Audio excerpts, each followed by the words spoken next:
Meta paid $1 billion for Instagram, and now they're in danger of it costing them $1 trillion. Why? Because the government is trying to undo that deal. Why should you care? Well, you may think you don't own Meta stock. Maybe you don't own it directly, but I'm sure it's part of an ETF, a pension plan, or a 401k plan that you own, so you should care about this. So I asked AI 3 questions. What if Meta loses to the government on this? What if they settle the case? And what if this all blows over and everything stays the same? You might be surprised to hear the answer to that last question. We'll walk through breakup scenarios, settlement scenarios, and scenarios in which it all stays the same, and look at the impact on Meta stock. Let's break this down. All right, let's zoom out for a second to try and understand why the FTC is suing Meta now.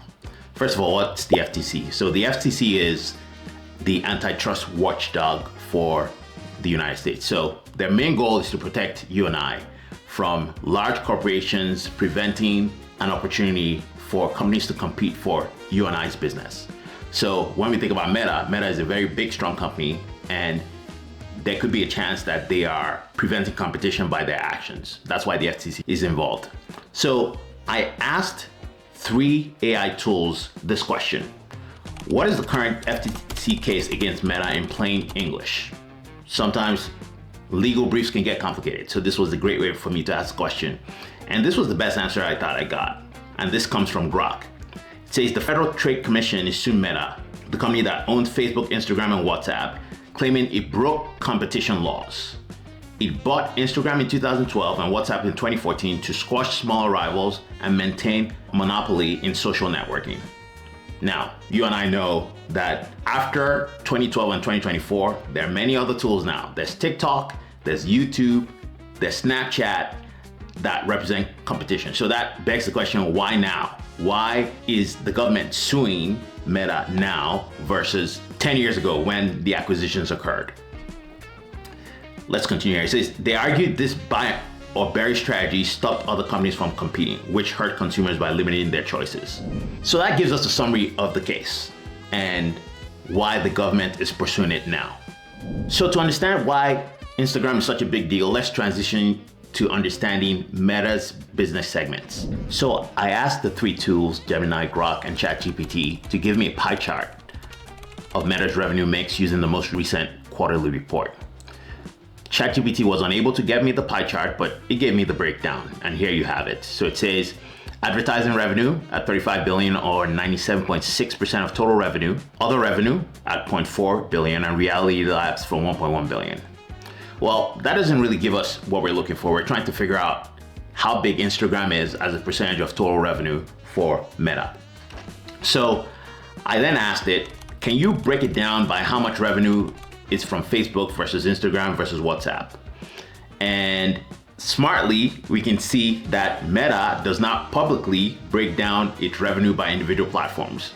Maybe they were suspicious that this day was gonna come where they were gonna have to show this in court and have to prove their case that the business should stay together.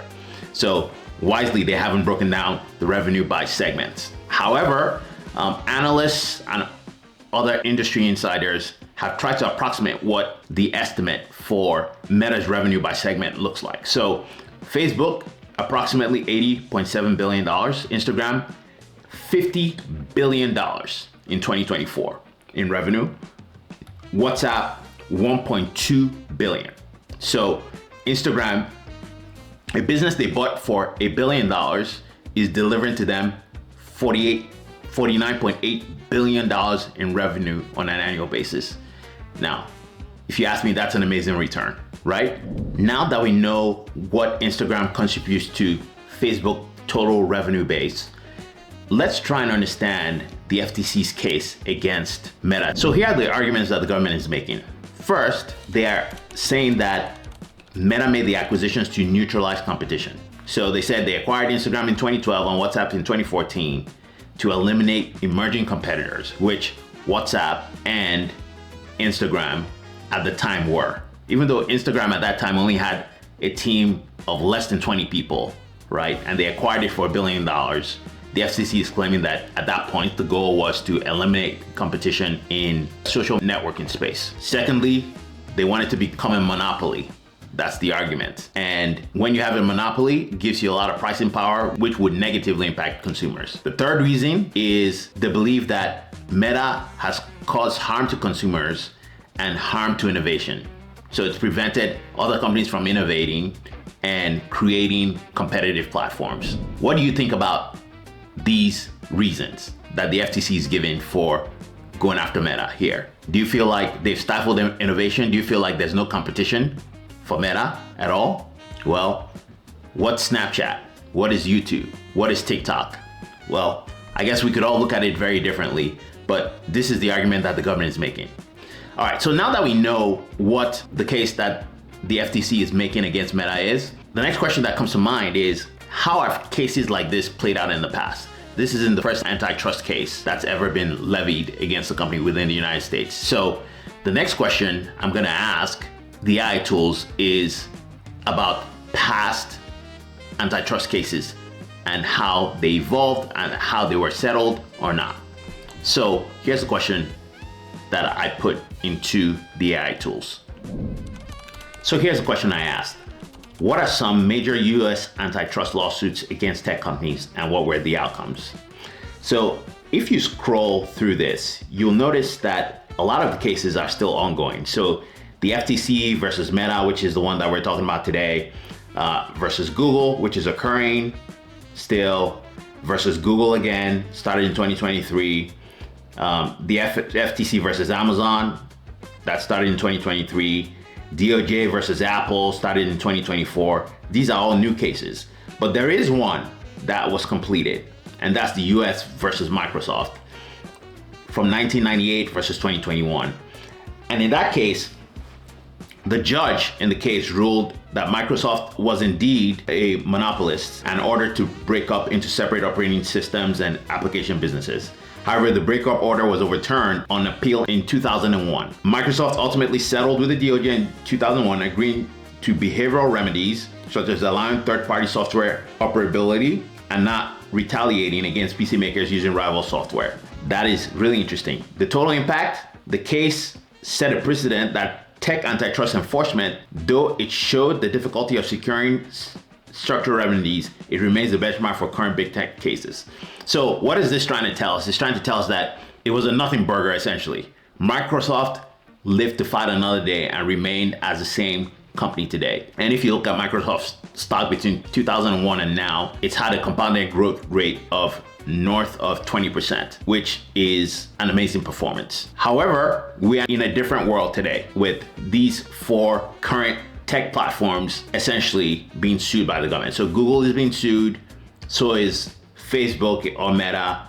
Amazon is also being sued, as well as Apple. And we have a government and a political system that's a lot more aggressive towards tech companies, and the circumstances may or may not be the same. So the work we need to do is to try and now understand the three different scenarios and what their outcomes might be from a stock perspective. So what happens if they settle? What happens if they're allowed to continue to operate the way they are today? And what happens if they are forced to break up? Let's break that down. So first, I'll be honest with you. The outcome of a breakup scenario is bad, okay? They'll lose a bunch of revenue. They make up roughly 50% of Meta's current advertising revenue. So they'll lose that. They will lose a key part of their user growth and engagement. Instagram has been a major source of Meta's growth. There'll be a lot of operational challenges if they lost Instagram and are only forced to rely on Facebook. You've probably heard that Facebook is for boomers now versus Instagram, which attracts a younger audience. So essentially they'll be left with a part of their portfolio that is focused on a much older segment, and the growth segment would be gone. WhatsApp only contributes $1 billion a quarter in revenue. That's nowhere close to the 100 billion that Instagram contributes on an annual basis. This is really what we care about here. How is the stock going to react? Obviously, we can't predict the future, but the likelihood that the stock will react negatively in a breakup scenario is very high. Now, let's think about it from the perspective of other breakups that have been forced by the FTC in the past. So back in 1911, long before you or I were born, there was the case of Standard Oil. And Standard Oil was breaking apart into several different businesses. So, Exxon, Mobil, Chevron, and Amoco came out of one business, Standard Oil. And those businesses have gone on to thrive and, represent over $1 trillion in market cap today. So I guess that could be one upside, is that Instagram as a standalone business could represent a significant market cap opportunity going forward.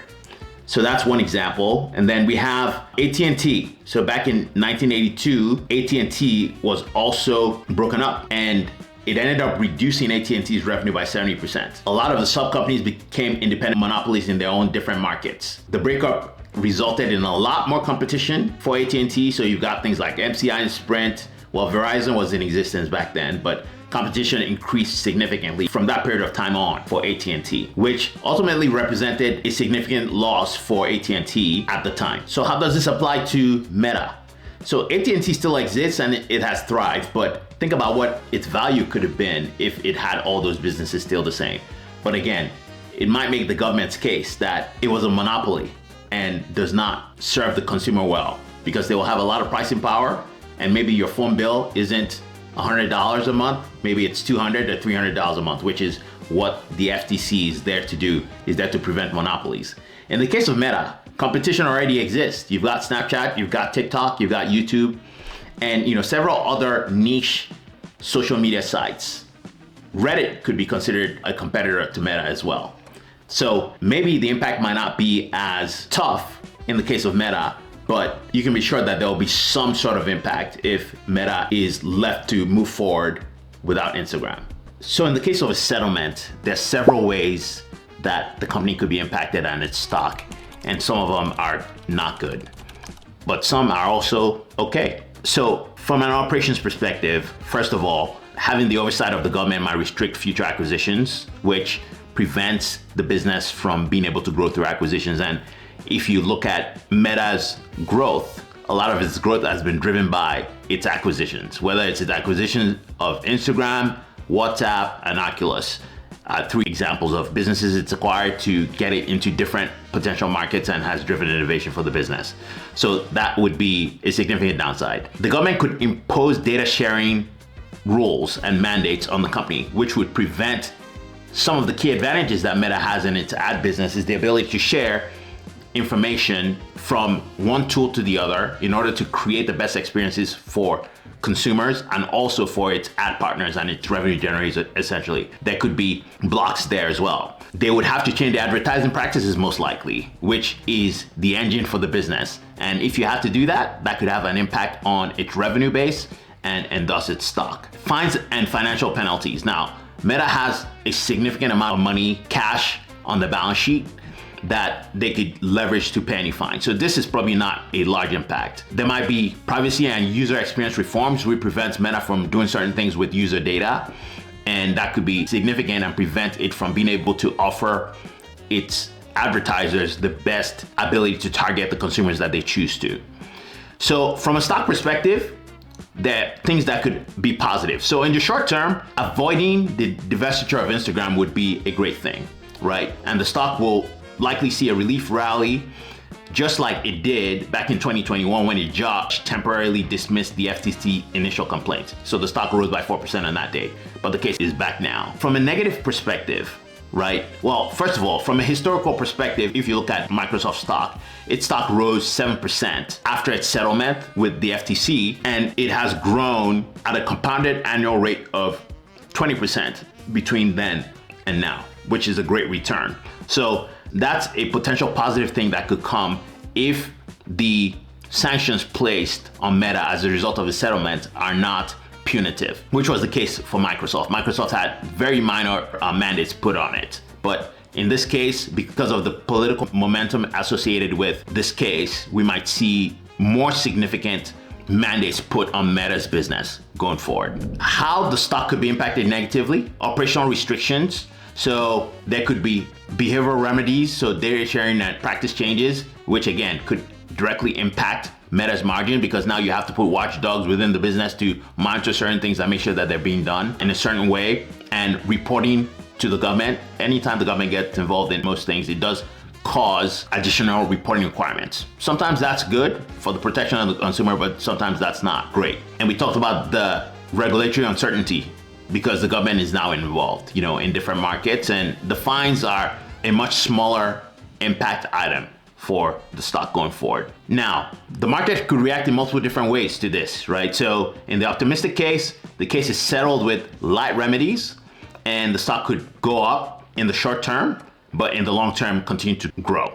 In a worst case scenario, the settlement imposes very heavy restrictions on the business, and as a result of that, the stock will drop significantly. And we saw this with Google, which declined by 10% in 2024 after its initial search monopoly ruling. It improved after that, but the initial reaction in the short term was that it declined significantly. But that's not all. What's most important that we should be considering here is the long-term impact on the business. So again, with light remedies that don't change the competitive landscape for Meta and allows it to still make acquisitions and keep Instagram as is, the business will continue to thrive. And so the competitive landscape would remain as is, and Meta will continue to have its dominant share in the social media space. So you and I would probably think that the ideal scenario is that we get the case dismissed, right? Well, turns out that we're not completely right about that, right? Even if the case gets dismissed, there could be issues associated with the dismissal. So let's dive in. I asked Gemini what happens if the FTC's case against Meta is dismissed. How have similar lawsuits affected stock prices when dismissed in the short and long term? And obviously, the end of the current lawsuit is a good thing. It allows Meta to continue running its business in the way it's run it up until the point that the lawsuit started. However, the government could amend the complaint. So this isn't a double jeopardy kind of thing where, the case is dismissed once and the case can be brought back again. The government can amend the case and bring the case back. So this is essentially just increasing the potential that the case could come back versus just a settlement where you know what the rules of the game are going forward. A dismissal might actually lead to the potential that the case could come back again, right?